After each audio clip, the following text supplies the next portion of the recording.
The night was quiet in the small roadside town of Redwood, where the neon lights of Martha's Diner flickered softly against the cracked asphalt, and the low hum of an old jukebox filled the silence.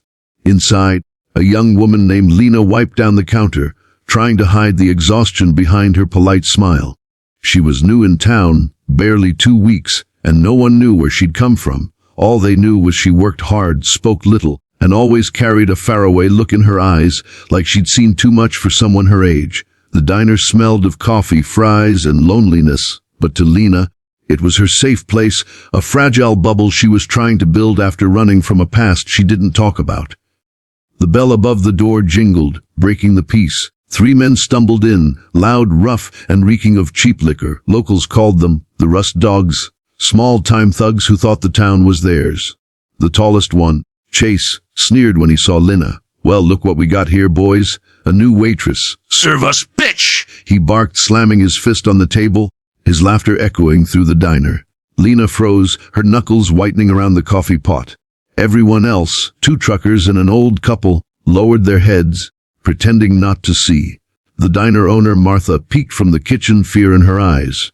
"Lena, maybe just give them what they want," she whispered. But Lena wasn't the kind to bow to bullies. She set the pot down, straightened her apron, and looked Chase in the eyes.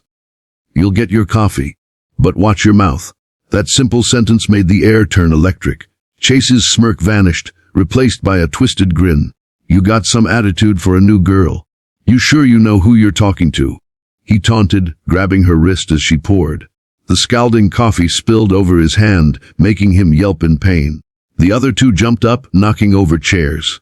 "You're dead," one shouted, reaching for her. But before he could touch her, the sound of engines roared outside, deep, thunderous, and synchronized like war drums. Everyone turned to look as the door swung open and 5 bikers stepped in, their boots thudding against the floor, the emblem of a silver wolf on their jackets glinting under the diner's light.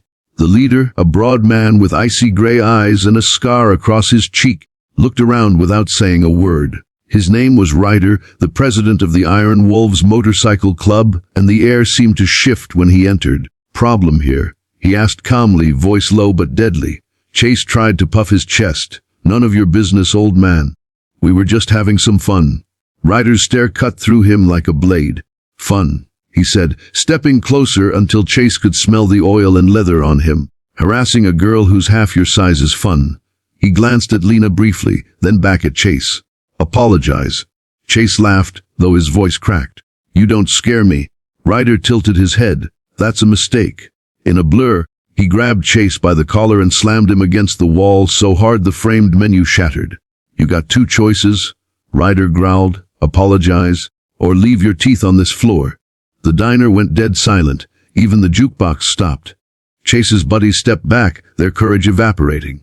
"Yes, sorry," Chase muttered, and when Ryder didn't loosen his grip, he added louder, "I said I'm sorry." Ryder let go, letting him drop like trash. "No, clean it up," he ordered, pointing to the spilled coffee. The thugs scrambled out of the diner, mumbling curses under their breath, but no one cared. When the door shut behind them, Ryder turned to Lena. "You okay?" he asked. She nodded, still trembling but holding herself strong. "I've dealt with worse," she said quietly. That made Ryder raise an eyebrow. "You remind me of someone," he said. "Someone who didn't back down either." Lena smiled faintly. "Guess I'm just tired of being scared." The rest of the bikers sat down, ordering burgers and coffee, their voices calm and respectful, completely different from the chaos moments ago. As Lena served them, she noticed Ryder watching her, not with pity, but with understanding. She could tell he recognized something in her eyes. Maybe he knew what it was like to run from something, to rebuild from ashes. When the meal was done, Ryder placed a $100 bill on the counter. "Keep the change," he said. "And if those punks bother you again, tell them the wolves watch this place now." Lena's lips parted in surprise. "You don't even know me?" she whispered. Ryder stood up, smirking. "I know courage when I see it." As the engines roared back to life outside, Lena stepped out to watch them disappear into the night. The sound faded, but their presence lingered like a silent promise. For the first time in a long time, she felt safe.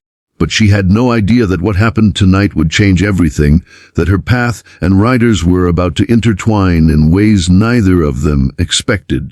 Because the Rust dogs weren't done. They had friends and revenge was coming. And this time, Lena's mysterious past would come crashing into her present.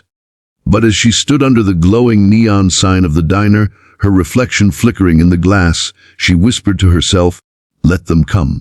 The fire in her eyes was back, the same fire she tried to bury when she left her old life behind. She wasn't just a waitress. She was something else entirely, something powerful, something dangerous. The wolves didn't just save her, they'd awakened her. And as the night deepened over Redwood, a storm was brewing that would shake the town to its core.